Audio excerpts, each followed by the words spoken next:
Hey guys, so we're in the middle of 2020, lots going on. And by the way, happy birthday, happy 90th to Clint Eastwood. He just turned 90 on May 30th, I think. But me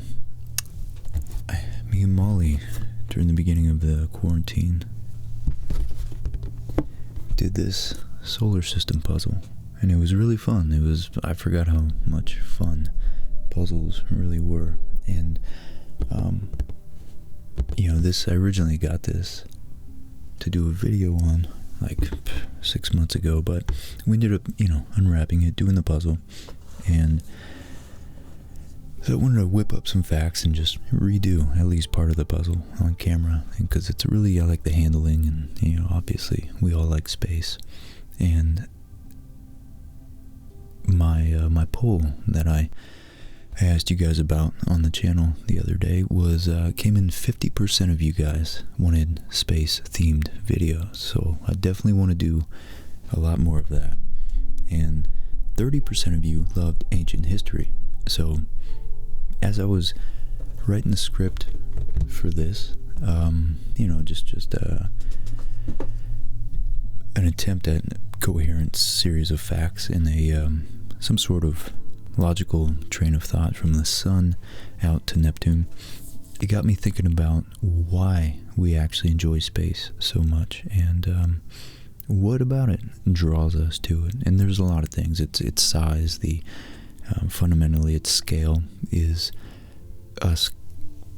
It's just a very visceral confrontation with a near, almost the closest physical thing to infinity we really have. We can't even conceptualize the distances between the planets, the size of the sun, let alone much smaller things like the moon. That's 200,000 miles out. It's hard to fathom, because the Earth itself is only like 7,000 miles across, wide at its widest point. Anyways, that's set off a whole slew of ideas in my head, and so I'm thinking about the meaning of life and what the most interesting ideas to pursue are, like what makes life worth living. Because in the face of infinity, on scales of, again, billions of years, we think about scales of the solar system are, they're petty in comparison to intergalactic distances. It's like, it's hard to really find meaning in your life if you don't really think too hard about it and just say, what's the point of it all if we're all gonna eventually dissipate, our sun's gonna swell up, maybe no trace of the Earth will even remain in a few billion years.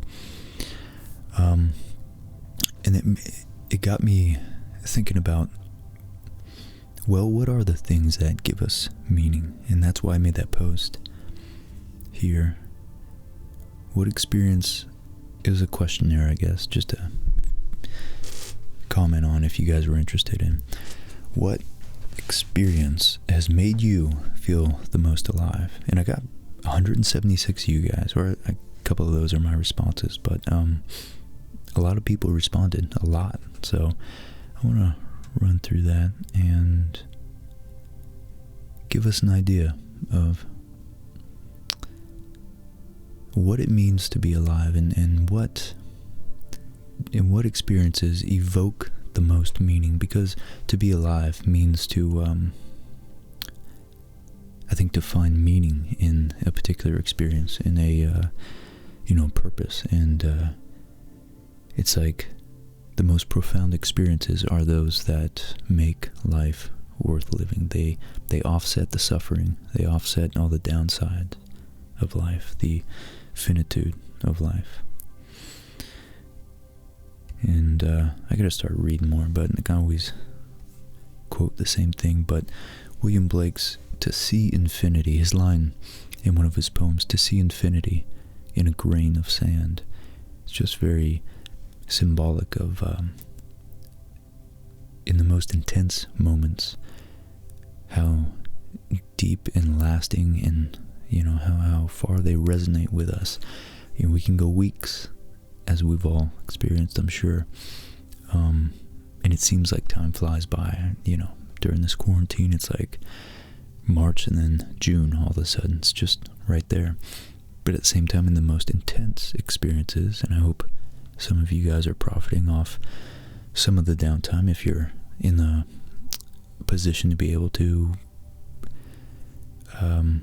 not stress too much financially. That's obviously a privilege, and I hope you guys aren't struggling at the moment. But the most intense, the most, you know, vigorous, whether it's exercise or mental feats or emotional, you know, sensations, can really make a moment seem like a lifetime. And I think that's what I was getting at. So, you know, I'm interested in that. Leads to psychology, and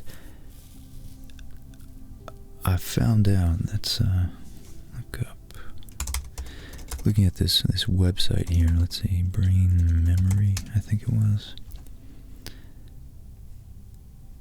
There's an interesting distinction between the left and right brain, and how they actually perceive the world differently. And there's a guy named Ian McGilchrist who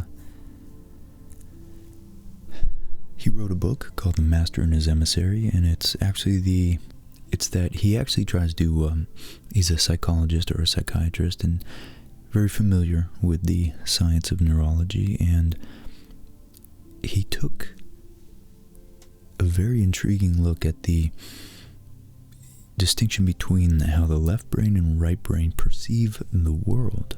So they're not just two copies of each other, but they actually are two pretty distinct systems that kind of, you know, feed off one another and perceive the world in different ways, and then they compare notes, as it were, and you know, obviously integrated together lead to your perception of the world, you know, as a your unified perception, because you don't instantaneously think two things at once, but you certainly can you know, have dissenting ideas within your head if you sit there and think about something long enough. It's internal dialogue. But here, I'll bring this up on my high-tech screen capture over here. Brain lateralization. So left and right, it's the lateral perspective of the brain. So it's opposite. Right side of your brain is connected with the left side of your body. That's why a lot of times, and that's considered very broadly the creative aspect, more creative than the more rational left side of your brain. That's why left-handers being connected to the right side of your brain are generally considered more creative and artistic.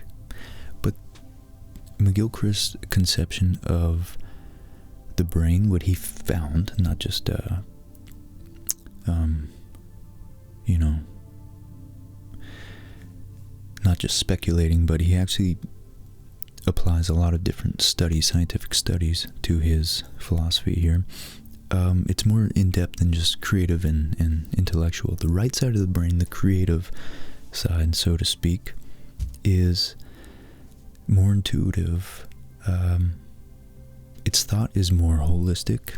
Its perception has a more holistic perception. It takes a, you know, wide view of things. The left side is more detail-oriented, wants to know every nook and cranny, more under the microscope. The right side is more like a telescope. It wants to look into the cosmos, and it's more. The right side's more emotional, more random sequencing. So I guess it has more erratic thoughts, less orderly thoughts, more chaotic, if you will. I think that's Jordan Peterson's take on it. Is the right brain is characterized more by chaos and more, I guess, adapted to